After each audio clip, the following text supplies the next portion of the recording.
Okay. Well, good. We've got people joining and coming in pretty fast and furious here. That's fantastic. All right. So, hi, everyone. While we're waiting for folks to join us, for those of you that are with us, we'll get started in a couple moments. But if you could use the chat function, take a moment and tell us who you are, maybe a little bit about your organization, where you're located. We'd really appreciate it. And we'll get started in just a couple minutes.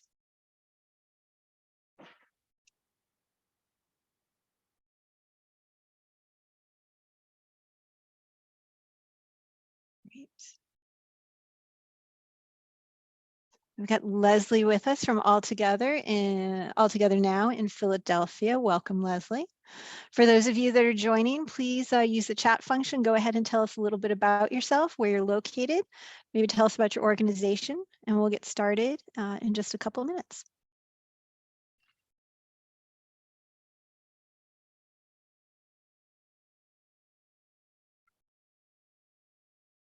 Great. Oh, we got people from all over. Green Bay, Omaha, Tennessee, New Orleans. Sally from Save Ellis Island, welcome. In Michigan, we've got someone else from All Together Now. Oh, All Together Now is telling us they're a new Bloomerang customer. Fantastic, welcome. We have Charlotte, Linwood, Florida. Awesome, this is great.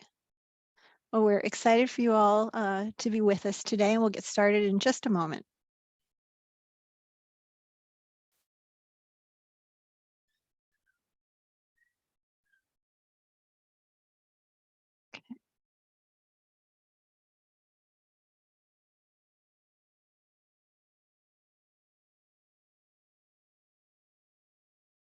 All right.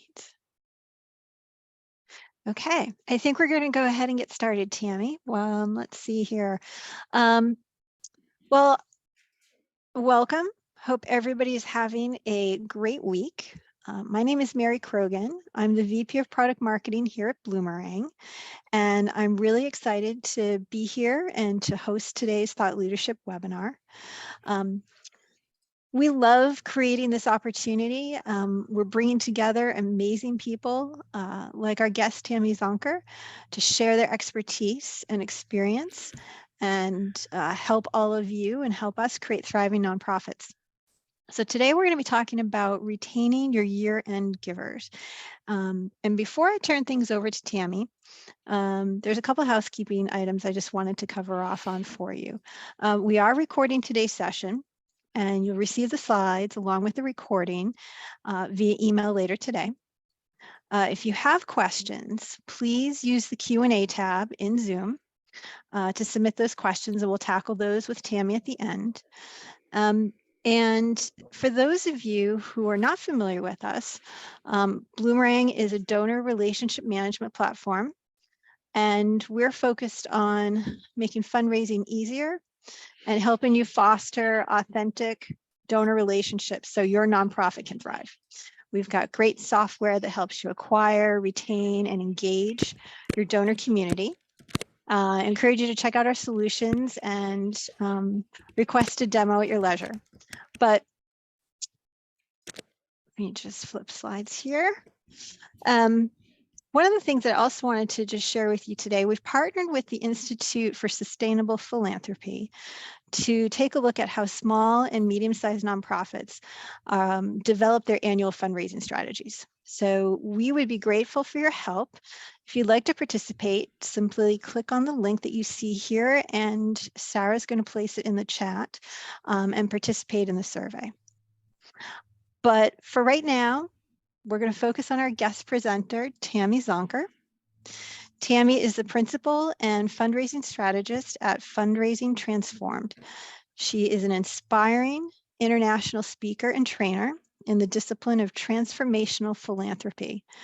And she's recognized as one of America's top 20 fundraising experts.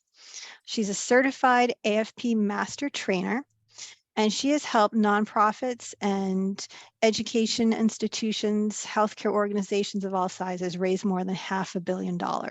So super excited to have her with us today and to share her expertise. Tammy, welcome. Thank you. Thanks, Mary. Thanks for having me. And thanks to everyone who's joining today.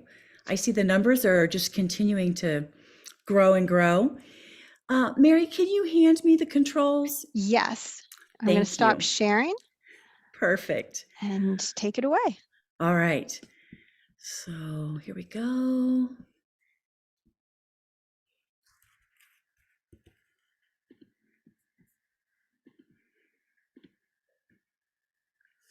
All right, we did it.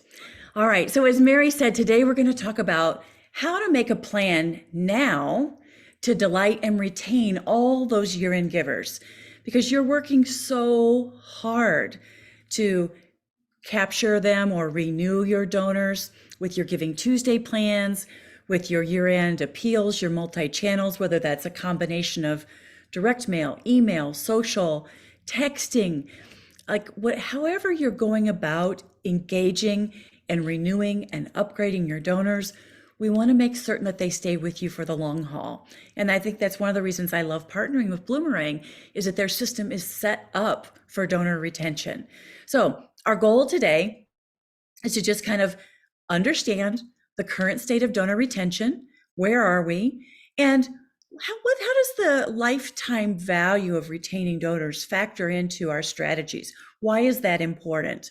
We're going to look at ways for donors to feel the love and feel the joy of their gifts. And that's the number one reason that they stay with us, that they continue giving, and that they really become committed and loyal. So we're going to look at some great examples from organizations that are doing a lot of things right. And so hopefully that will inspire you for some ways that you might add on or tweak all the things that you're already doing right. And then what I want to do is give you some tools and a bit of a pathway for how you can create a donor delight calendar for 2023. Even if we just start with the first quarter, again, to make certain that you retain as many of those year-end donors as possible.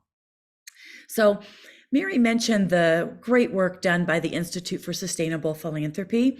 I'm an enormous fan of Dr. Adrian Sargent and his co-founder, Dr. Jen Shang, and really the whole team at the Institute for Sustainable Philanthropy. So if we're going to talk retention, I have to start with a quote from them. And Dr. Sargent says, retention of long-time donors is now particularly weak and driving down overall retention rates, right? So let's look at what that actually looks like. How weak, and what can we do at this point in time to make certain we finish this year strong? So according to the AFP Fundraising Effectiveness Project, and I've listed the website down there, the URL where you can go and look at that data. If you're an AFP member, I believe you have access to it. So that all that to say, giving in the US from January to June, the end of June, there are 7% fewer donors giving. Now, actual gift values, the amount of money that has been given is up 6.2%. So what that's telling us is that donors, and if you dig into the data, it's donors at the $500 level and above are actually making bigger gifts. So there are fewer donors, and at those higher levels, they're making bigger gifts. But our donor retention year over year from January to June is down 4.2%. So we know that the fourth quarter and where we are right now, November and December, are absolutely the most generous times of the year. They say that 30% of all giving happens in December, and 10% of all annual fund giving happens on those last couple of days of the year.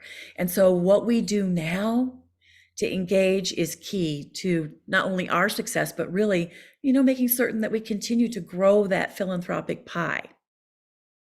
So Jay Love, co-founder of Bloomerang and Bloomerang's chief relationship officer, he tells us that improving donor retention rates by just 10% can increase the lifetime value of your donor file by 150 to 200%.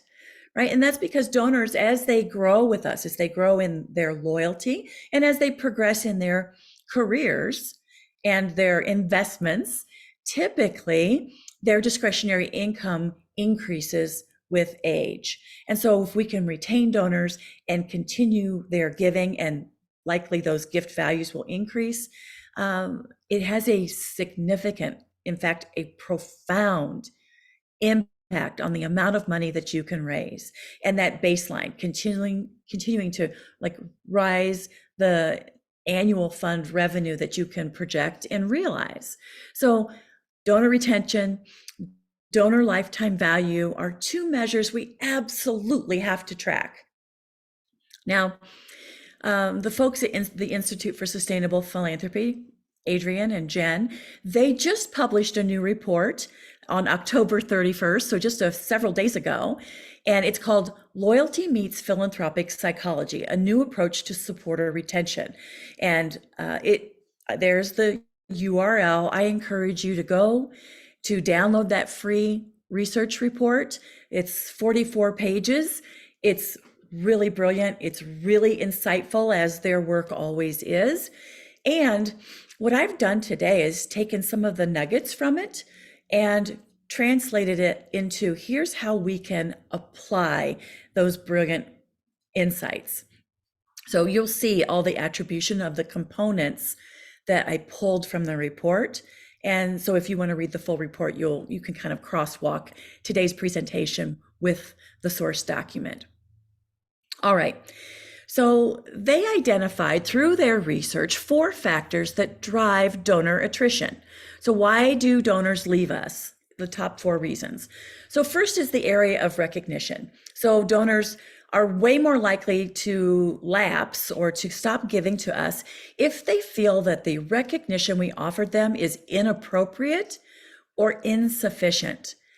And so that's an important distinction. It doesn't mean that you didn't give me enough recognition necessarily. It could mean, gosh, you gave me too much recognition. You sent me a tote bag and a t-shirt and a lapel pin for my $50 gift, right? Are you using the gift, my hard-earned money, the gift that I gave you, to buy this stuff for me and others that really should have been directed, from my view, directed to the mission, directed to putting kids through school or feeding the hungry or more research to cure cancer, whatever your cause is.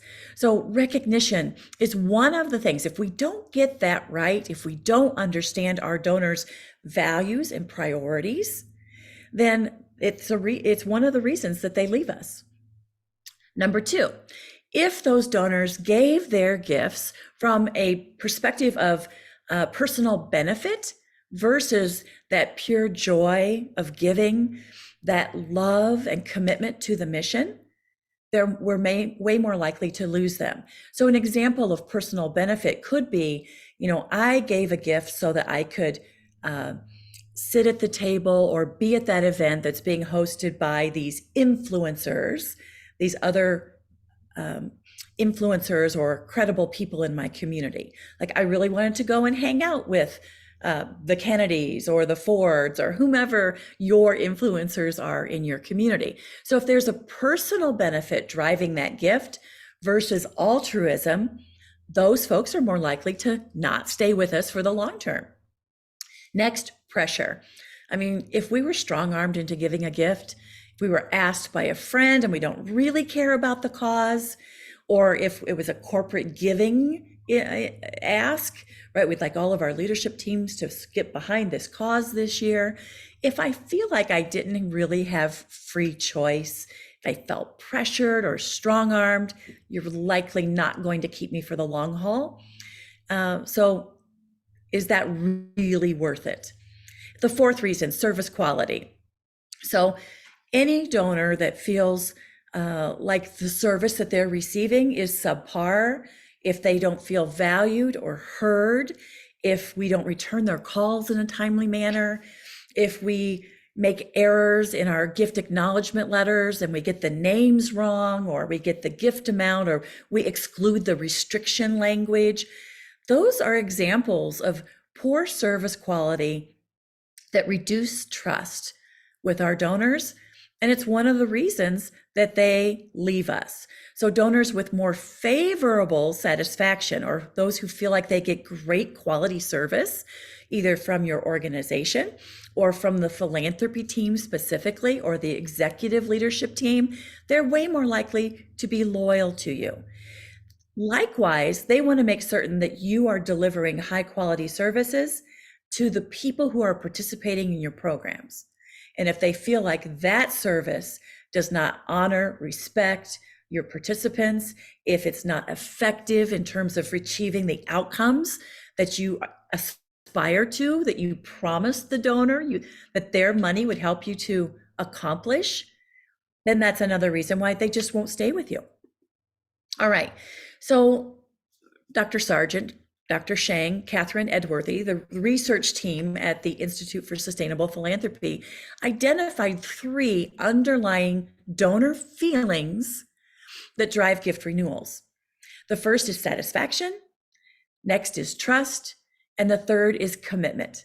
So we're going to unpack these a little bit, talk about how our researchers at the Institute for Sustainable Philanthropy, how they define these 3 feelings. And I'm going to give you some real life examples of how we can apply it and how other organizations, what they do. And we'll see how you feel about them as you experience some of these examples. So the first factor that drives donor loyalty is satisfaction. So this is the donor kind of reflecting on what has been their experience with your organization, right? From the very beginning that they knew you, that first gift or that first volunteer opportunity, maybe the first event that they attended, to present. And maybe they're a major donor, maybe they're a monthly donor, maybe they serve on the board. And the satisfaction is measured by their perception of did you or have you been meeting my expectations? So I'm satisfied if you've met or exceeded my expectations. But if I've had those disappointments, and it's okay if there's been 1 or 2 and you've cleaned it up with them.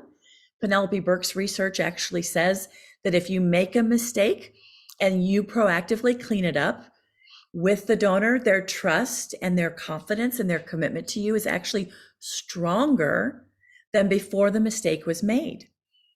But if it's a consistent experience of errors where you've consistently let me down, or my expectations have not been met, then that's when satisfaction dips and when we're likely to lose donors. So donor satisfaction, us meeting and exceeding their expectations, is key. And because all donors are different, all people are different, we need to understand what are their expectations. And are they within the realm of what we can consistently deliver on, right? All right, so that's the definition of satisfaction. Now, many of us don't know. We don't really know how satisfied our donors are with us. And so satisfaction surveys are one way that we can assess our donors' feelings of satisfaction. Now, again, with masses, like maybe you've got your annual fund that you'll do a satisfaction survey maybe early in the year. Maybe with some of your individual major donors where you're already going to have FaceTime with them, you can ask them some of these questions face to face. It doesn't have to all be an electronic survey. Like, you can segment and solicit that feedback in multiple ways. But the framework of that conversation, whether it's a digital survey or a conversation, it really should be, a small sampling of questions, 5 or less questions. If you can send it electronically, as I explained, and you can send it tied to a recent experience. So satisfaction surveys are perfect for the beginning of the year after someone has given, or perfect following a gala, or perfect following, some kind of a town hall, an experience, an engagement experience that they've had with you. You can measure their experience their satisfaction while that experience is fresh in their mind. And we want to ask qualitative questions, right? Not necessarily yes, no questions. So I want to give you an example of what that might look like. So here is a question that I would recommend on a satisfaction survey. So question, how satisfied are you on a 5-point scale? And it could be, how satisfied are you with our organization, with our leadership, with our strategic direction, with your giving experience? So it could be everything from very satisfied all the way down to, very dissatisfied. But again, they can just choose one, and it will give you at least a snapshot for the majority or for the monthly donors. Again, this is why the power of the segmentation is so important. For our monthly donors, they're highly satisfied. For our first-time donors, they are kind of neutral, like they don't even know because they haven't had much experience with us. The second element that drives donor loyalty is trust, right? So trust is built when a nonprofit is seen through the donor's eyes to exercise good judgment and to deliver good quality services through its frontline employees, whether those are programmatic service delivery employees or whether those are philanthropy team members who are calling donors back and saying, you left a voicemail that you just got a new credit card that you want to put on file for your monthly giving. I mean, we love when they call us, right? That's not always the case, but regardless, when that engagement is respectful, when it's timely, when it's joyful, when our frontline staff have great customer service skills or donor service skills, people skills, right? So trust drives giving behavior. And in fact, what Penelope Burke from Cygnus Applied Research, her data has said is that when donor trust increases, restrictions often decrease, right? So the more someone trusts us, the more they say, here's my gift, please apply it to the greatest need. So trust is so important. So here's again an example of a trust survey question. So we talked about satisfaction surveys. There are also trust surveys. So check all that apply. I trust Feed the Hungry to use funds appropriately. I trust Feed the Hungry to deliver on its promises, to be transparent and truthful, to live their values of integrity, respect, and dedication, whatever your values are, and to use good and ethical judgment in all matters. So based on this, like which boxes they score, you'll begin to see the percentage and the qualitative measures of the trust that your supporters have in you. Here's another measurement of trust. When our supporters, our board members, or even our volunteers, when they are willing and ready to introduce us to other people in their circle of influence, that is an incredible measure of trust, right? I'm putting my credibility on the line to introduce you, to help to encourage that formation of that relationship. So here's the question. How likely are you to refer our organization to a friend? Very likely, very unlikely, or somewhere in between. Check one. All right, so you can begin to see how important these are. So how do we build trust? Now, this comes from the research out of the Institute for Sustainable Philanthropy. I love this data. So I'm just going to kind of highlight a few of these because you're going to get this deck. You're going to be able to read it. You can download the full report if you like. But communicating outcomes and achievements, like your donations are making a difference, but it's working, right? Honoring promises that you made to contributions about how their gift to donors about how their contributions would be made. Again, demonstrating the values of your organization, having consistent quality communication, and not just a dialogue where we're pushing out all this information, but opportunities for not a monologue, opportunities for a dialogue, right? Two-way communication, right? Ensuring staff, again, are excellent people persons, right? They're respectful, they understand good customer service, good donor services.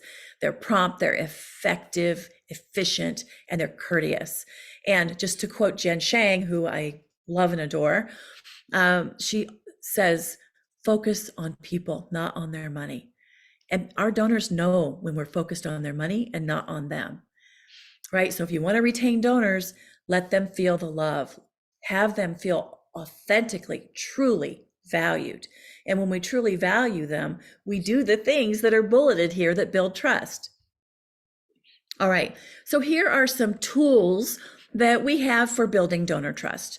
So making certain that that gift acknowledgement letter is accurate, timely, that it's meaningful, right? It's full of the love language, the impact or the intended impact of those gifts, that it's not formal, like on behalf of the board of directors. No, like I like to say, like pretend you're writing a thank you letter to your grandmother.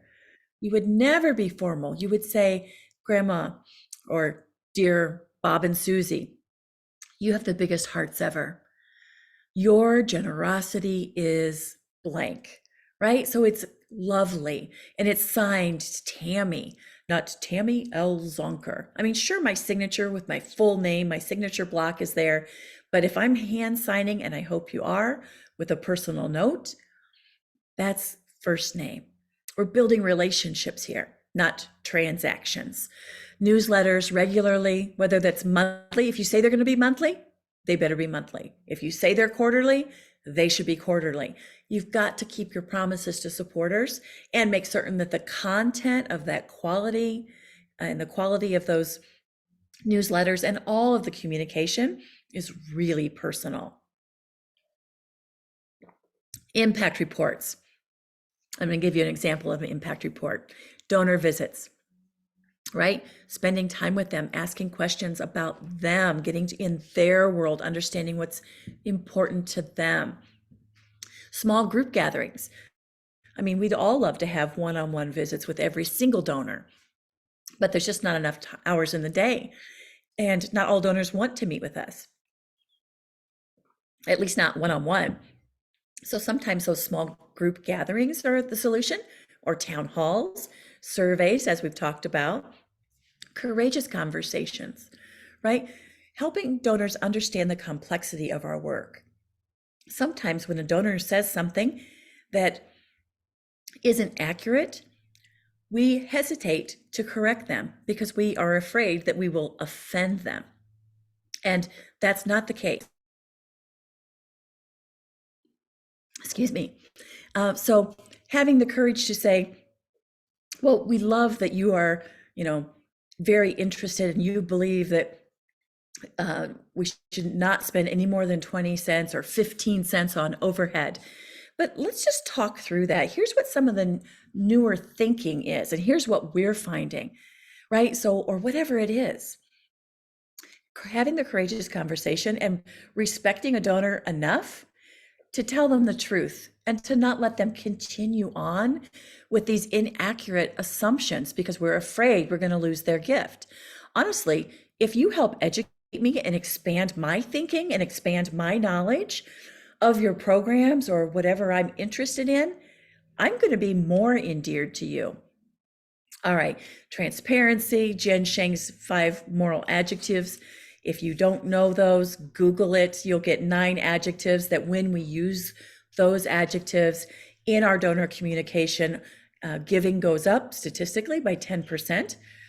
And again, just little unexpected delighters that I'm going to give you some real life examples of here shortly. So these are the tools that help build donor trust. Some of you are probably doing like many of them. Most of you are doing many, I'm sure over half of these. It's what can you add, or the 2 things that you can add between now and planning for your 2023. What could you add in the first quarter and make that plan now? I mean, if you could add all of them, fantastic. But I know resources, including time, are at a premium. So you decide what makes sense for you and what you have the capacity to do.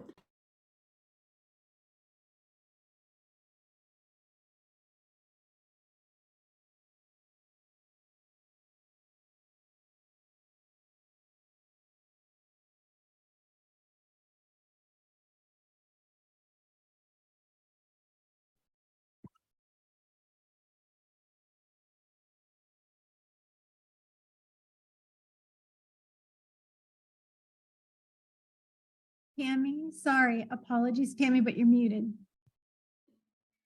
Thank you. I'm so welcome. sorry. What was the last thing you heard, Mary? When you flipped over to this slide, that's when we lost you. Oh, okay. All right. So sorry.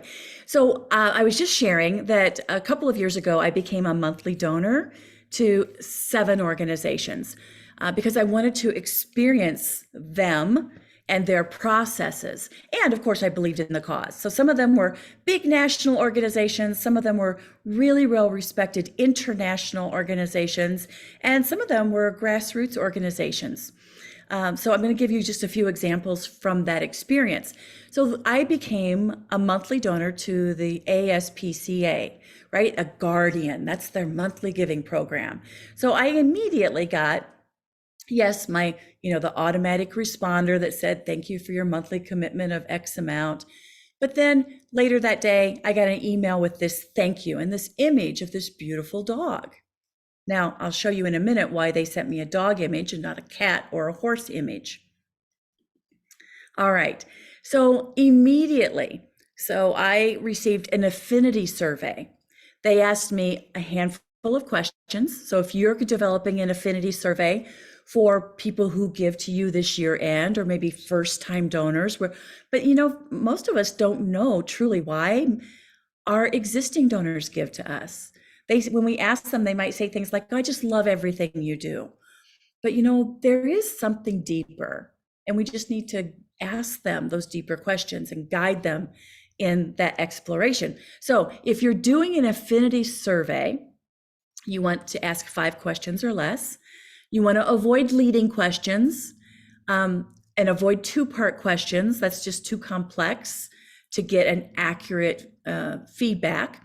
And once they share with you their affinity, you want to have a mechanism for customizing the donor communication for that affinity group. So, maybe you, like in the case of the ASPCA, you might ask, are you a dog person, a cat person, or a horse person? And you may have some 3 tracks, maybe even automated tracks, for how you're going to engage them moving forward, so that there is that consistent engagement, that they know that they were more than the gift. Like, wow, I made that gift and I haven't heard from them since. So that's not you, right? So again, use the data that you've discovered that they've shared with you to personalize that giving experience. And not only will you retain them, but you'll see their gift values going up over time. And of course, you want to thank donors for answering the survey. Now, I know in the corporate, in the consumer world, response rates to surveys can be anywhere between 15 to 30%. I know every time I get off an airplane from speaking at a conference or training some organization, in their own community, I get a Delta survey. How do we do? And I almost always answer them, but I definitely answer them if I have a strong opinion to share. So you want that feedback from your donors, even if you get bad news. Like, I'm not satisfied. I don't trust you much. And if they will give their name, that's great news, because that gives you a chance to clean it up with them, right? To understand more, to build that relationship, versus them just going away mad and you losing that donor forever. All right, so this was a screenshot of the ASPCA welcome email asking me to take the survey. Here was the first question. Do you have any pets? If so, what kind? And they gave me lots of options. Number 2, have you ever adopted a shelter animal? Yes, no, I will one day. What animal welfare issues are you most interested in? Check all that apply. Are you passionate about animal cruelty and stopping that? Are you more passionate about homeless animals, those that have been abandoned and deserted, or protecting horses, or farm animal welfare, or maybe something else entirely? What actions do you currently take or plan to take to help animals? And then it gives us this whole host of options. Now, not only does that give me an opportunity to share what I have done or what I would like to do or plan to do, but it also gives me, it's an opportunity to be aware, like, oh, does the ASPCA do advocacy?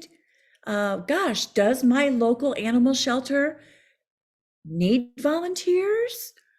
Gosh, I guess I could use my social media handle to influence or to crowdfund or to do some peer-to-peer to help this cause that I care about, right? So it kind of gets my mind going. And that's the opportunity you have with your donors. So thinking about what would your affinity survey ask? And what could you do with the data that you learn, the data that you receive? How could you personalize that donor experience to just maximize and amplify those good feelings, that affirmation, like, yes, this is why I support this cause. They're amazing. All right, here's an example of an impact report that we designed for the Children's Center in Detroit. So I think impact reports need to have an inspiring theme, and it needs to be rooted in gratitude. Obviously, we want to convey, like, what did we accomplish in the last year? What was the impact thanks to you and others? We include success stories, maybe some call out quotes from parents or students or grateful patients or whomever it is that you're serving. We give a high level overview of the financials. We have donor centered messaging. We acknowledge the community that partners with us as well. I'm not a just donor centered or community centered person. I am an and person. I believe that the problems we are working to solve are too complex for just one hero. And so we need to acknowledge and recognize and engage all the heroes that make this happen, including you, fundraisers, including your program folks and our community partners, including those who have the courage and the determination and the resilience to participate in our programs, to dream, to hope, right? Those need to be the messages in our impact report. And a call to action, right? Not like a giving envelope, because likely you're sending this out. Well, I guess that's a big assumption. For those of us who operate on a calendar year, you're likely sending this impact report out later in the first quarter. I don't know how quickly you can get your audited financials back, but I'm going way too out on that skinny branch and not enough time. So let me just show a little bit more of the show and tell here. So here's a message. So the theme here is fighting the good fight, right? Fighting the good fight thanks to you. And you see that girl, like, oh my gosh, she's so determined. Like, I'm not messing with her, right? She is a girl on a mission. She is fighting for her hope, her vision. She's fighting to become the amazing person she was born to be. All right, so then next page, thanks to you being in their corner, our children are being equipped to fight the good fight, to heal, grow, and become the amazing people they were born to be. Here's some outcomes. Now, again, it's one spread of outcomes. Here's how many children who were experiencing psychiatric crisis, who were threatening to harm themselves or harm others. Here's how many of them were diverted from long-term hospitalization, right? Our goal was 65%, and we're close to 90%. Here's the number of clients served in each of the programs: 3,566 in behavioral health services, 1,044 in crisis care services, 243 youth and children in child welfare services. Of the clients, the young adult self-sufficiency clients, many of whom are older foster youth, 100% of them graduated high school, right? So your impact visually is really helpful. And then some call out quotes. I feel safe at the Children's Center. The staff listens to me. I feel my voice is heard. And a message to our supporters and to our partners, whomever we're sharing this impact report with: healing would not be possible if our children and families didn't have you in their corner. Your generous and compassionate support makes a difference between being knocked out and being equipped to continue fighting the good fight. Here's our high level financials in terms of where did our income go and where did our expenses, where did we put those, which programs? And then just again, some visual call outs there. High level, right? This is not a detailed P&L. Oy, no. And now at the Children's Center, they do choose to print donor scrolls to recognize donors giving by gift values. This is going a little bit out of fashion. Many donors don't want to be included on these scrolls. Some of us fundraisers sometimes get our hands on these and begin thinking, oh, who knows whom? Like, I would really like to know the Deschler group. John and Denise Dunn are giving more than $50,000. Who knows them? I want to know them. And so I'm not suggesting that you do donor scrolls. I'm just showing that this is one way the Children's Center chooses to, one of the things they choose to showcase in their impact report. I do like showing the board names, again, credibility, and the leadership team names. And that last call to action, help them fight the good fight. There are still thousands of children who are struggling with unimaginable difficulties, the pain of mental abuse and so on. So that's the, like, our work is not done. We need you. Okay. I want to talk about commitment. Commitment is the third factor that drives donor loyalty. So commitment measures the donor's passion to see your organization succeed. It's part of their personal commitment. They are so with you on the mission that it feels like their mission too. Now, here's what's interesting. Satisfaction and trust is a retrospect, right? I'm looking back at experiences, and I'm saying, from the moment I met them to this point in time, how satisfied have I been? What is the culmination, and how satisfied do I feel in this moment? And to what degree do I trust them? So those are looking back, those are retrospective elements. Commitment is a forward-looking construct. So based on the trust and the satisfaction and my personal passion for this cause, how committed am I looking forward? So let's talk more about commitment. So the Institute for Sustainable Philanthropy, their research identified two commitment types, passive and active. Passive are individuals who don't necessarily feel so strongly about your work, but they feel like it's the right thing to do, right? So it's not like, oh my gosh, your mission is my mission. I'm a grateful patient. You helped my mother when she was in hospice. You helped her to, pass on with dignity. You provided grief counseling to me, to my children, to my siblings. Like, I really can never repay that debt of gratitude. That's not passive commitment. Passive commitment is maybe, it all depends on the person. Passive commitment could be, I tithe 10% because it's my obligation to do so, right?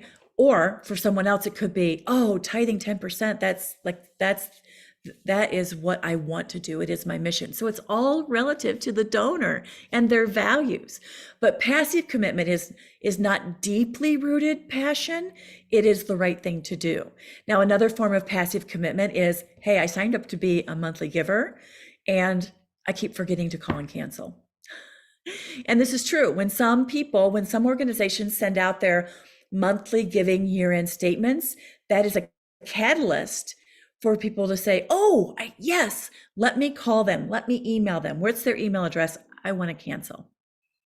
Right? So those are examples of passive commitment. Active commitment, again, those are the folks who are with you on the mission, come or high water.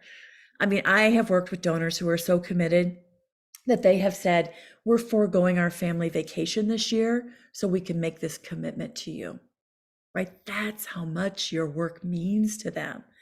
All right. So the 7 drivers of active commitment.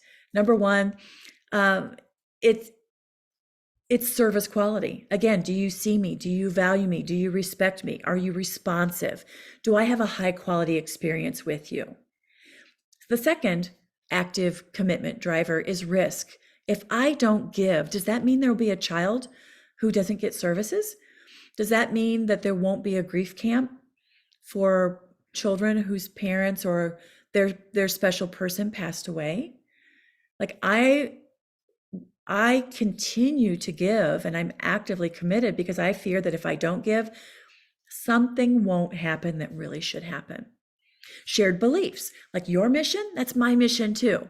We are so aligned that I couldn't imagine not being with you and continuing to support and supporting as generously as I possibly can. So shared beliefs. Learning. Donors who perceive that they are being taken on a journey that deepens their understanding of the organization and the work will demonstrate higher levels of loyalty. And that's why I say it's so important for us to have courageous conversations, right? If our donors, if I'm not investing in them and explaining and unpacking things and helping course correct innocent misconceptions about who we serve or what we do or why it matters, then I'm not giving them credit for their commitment. I'm not helping them learn and grow. And the flip side of that is if they're not learning and growing, they're more likely to leave you. So have your courageous conversations with respect.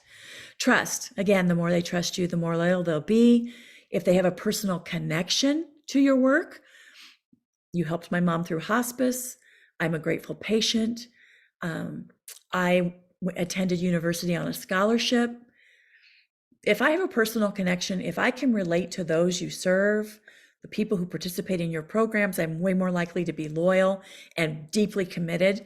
And the more engagement that I have with your organization, the deeper that commitment grows.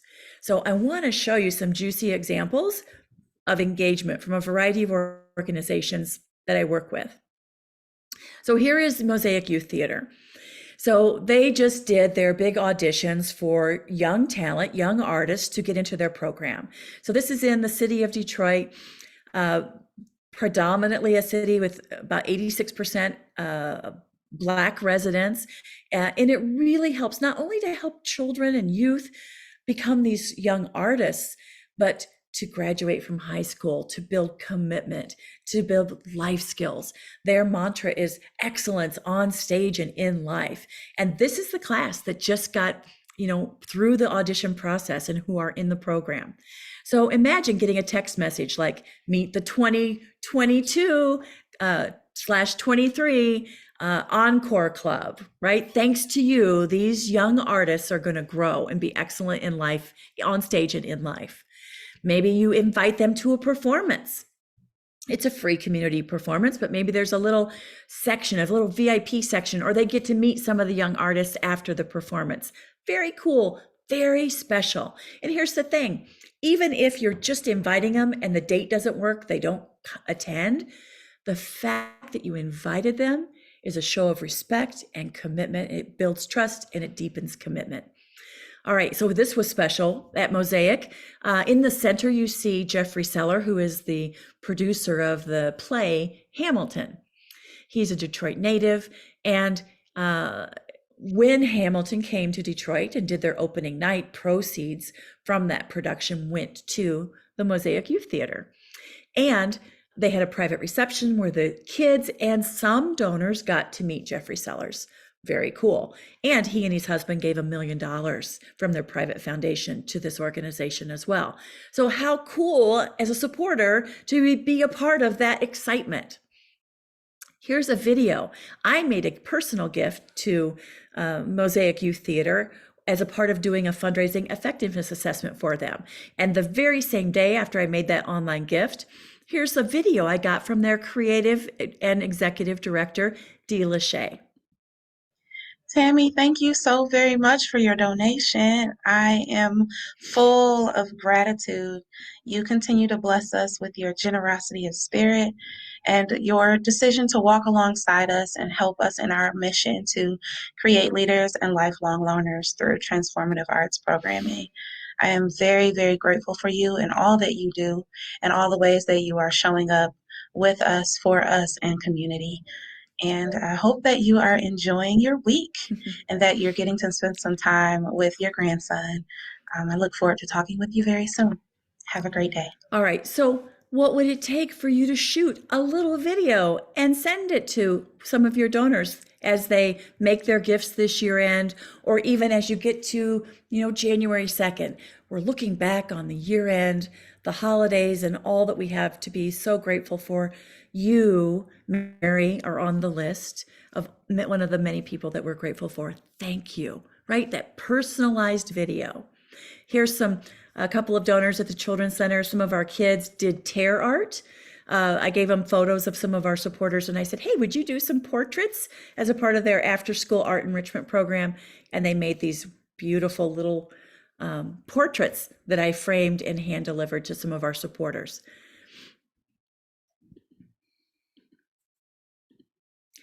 This was leftover art from our ADHD, attention deficit hyperactivity workshop.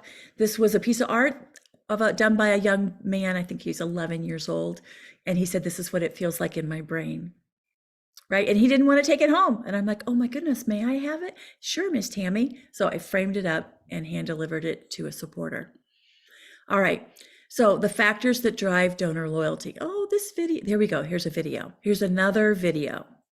Every kid needs 3 meals a day to grow up healthy, happy, and strong. And thanks to you, more and more kids across the country have the possibility to reach their full potential. Thank you. Thank you. Thank you. Thank you. Thank you. Gracias. Thank you. Manana. Thank you so much for all you've done. All right, so you are getting some ideas, I hope, for what you could do. Couple more handwritten notes when you see something good has happened for your supporters, especially at year end. I'm seeing on LinkedIn a lot of people getting new positions or promotions. Get that handwritten, those branded cards out and start just loving on people. All right, commitment surveys. Again, surveys are really powerful tools. Here's an example of a commitment survey, just asking, how committed are you to our organization? Check all that apply. You're my favorite. You're in my top 3. I'm very committed. Your work is important to me. I'm committed to this cause, but not necessarily your organization, right? So maybe I'm very passionate about making certain that every child has a mentor, but whether it's Boys and Girls Club or Big Brothers Big Sisters or another mentoring child youth development organization, doesn't matter so much to me. So it's good to know that. All right, so here's what I want you to do. So we're in the home stretch here, my friends, and then we're going to get a couple questions in, a few questions, hopefully. So I want you to start thinking about, how would you create your donor delight calendar for 2023? Again, you've worked so hard to engage your donors, these appeals, the videos, the Giving Tuesday, the social media posts. We want to make certain every donor who gives between now and the end of the year feels that love and stays with you for the long haul, that their gifts over time will increase, that they will trust you enough to introduce you to other people. So many good things will happen if we delight our donors, building satisfaction, trust, and commitment. So you really will get more power out of this if you create a donor delight plan by giving segment. And you define which segments you want to focus on. It could be, I want to focus on first-time donors, or maybe I want to focus on our women's giving circle, or our legacy donors, or maybe just donors who've been giving to us for 5 years or longer at any gift value. I want to create a plan to delight them. So pick 1, pick 2 or 3. Pick what you can reasonably manage in the first quarter. Maybe you'll add 2 or 3 throughout the rest of the year. And then make a list of your tools. So who are you going to be planning to delight? What tools are at your disposal based on the resources that you have? And again, so many of the examples I gave you are free or very inexpensive. It's just really being creative, being intentional, and creating a plan and executing. So your delighter tools are surveys, your impact report, video messaging, texting, your newsletters, anytime that you can get in front of donors, whether it's one-on-one or small groups. And then of course, those all important things you already are doing and know to do, handwritten notes, thank you calls, invitations to engage, to attend things, to see things, to give updates, thankathons. And these are things that we know to do, and we do sometimes consistently, but sometimes we just do them sporadically because of the available time. So determine what are your tools going to be, and then create a master calendar. Fill out that calendar. And in fact, some of the bonus materials I uploaded a couple calendars that you'll be able to download when you get the recording of this session, as well as a guide to donor thankathons that you can have and use with your volunteer committees or whomever you choose. But you want to build out that calendar. Let's put our fundraising, our solicitations there. And then in between, let's figure out those engagement activities. How are we going to delight so that we make certain we're delighting at least 3 times to every ask? Now, you could do more than 3 times, but don't let it get out of control, right? I've been recently working with a client. It's like, we cultivate, we don't ask, right? And now we're such good friends, it feels like I can't ask. That's a problem. So again, find a ratio, maybe 3 to 4 to 5 times in between solicitations, and then decide what you're going to do, who's accountable or accountable by segment, and then map it out and execute.